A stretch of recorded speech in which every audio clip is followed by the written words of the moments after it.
What's up? Brandon Lilly here. Been getting a few questions about my recent training and why I'm doing certain movements. I'm doing the powerlifting movements sometimes on the same day.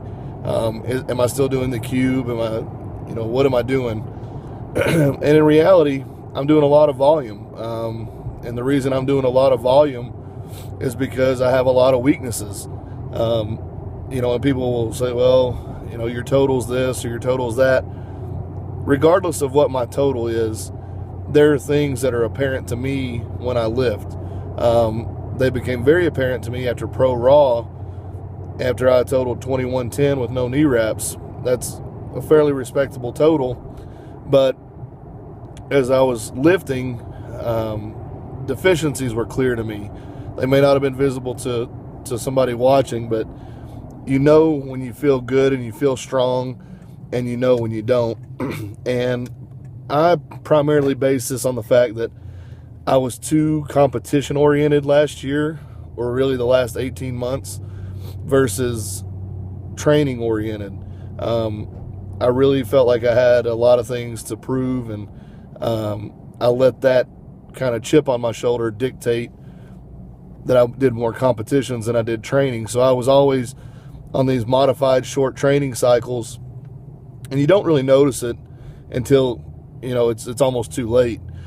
What I found is that as I kept going, things that were little problems in the beginning, I have a tendency sometimes with max effort weight to round my shoulders forward in the squat, and by Pro Raw this was occurring with 740, 760 with no wraps, whereas it didn't really used to occur until about 840 or 850 for me when I was wearing knee wraps. So what I decided to do after Pro Raw was take a step backwards, or maybe even 2 or 3 steps backwards, and address those issues. So I started squatting with 550, 560, actually even maybe less than that, around 520 or so, and just doing a lot of rep work, trying to build up my back as much as I could, doing set after set after set, not letting my chest fall, not letting my shoulders round over. And the reason that I started increasing the frequency of my bench press and my deadlift was because I wasn't training them at the higher intensity, in the 80, 90% range. I was keeping everything around the 60 to 70% range. So I felt like I needed more volume frequency, and I needed to introduce more frequency of the main lifts. So like on Monday after I squatted, I bench pressed. And then again on Friday, after I would do some squats, I would bench press again. And, after my deadlift, I would do some squats. So squatting 3 times a week, pulling twice a week, benching twice a week, but all with a lowered intensity level with a higher volume. So where I'm at right now is I feel really, really good. My body is basically pain-free for the first time in a long time. I mean, there's no real nagging injuries, no pain, and most of all, I've got a good head on my shoulders. And people have been asking, why are you training this way going into the USPA American Cup and RUM? These are legitimately 2 of the biggest raw competitions in the States. And my answer to them is this: I'm a power lifter long term. These are 2 huge competitions, but these 2 huge competitions don't define me. I do plan to do very well at them.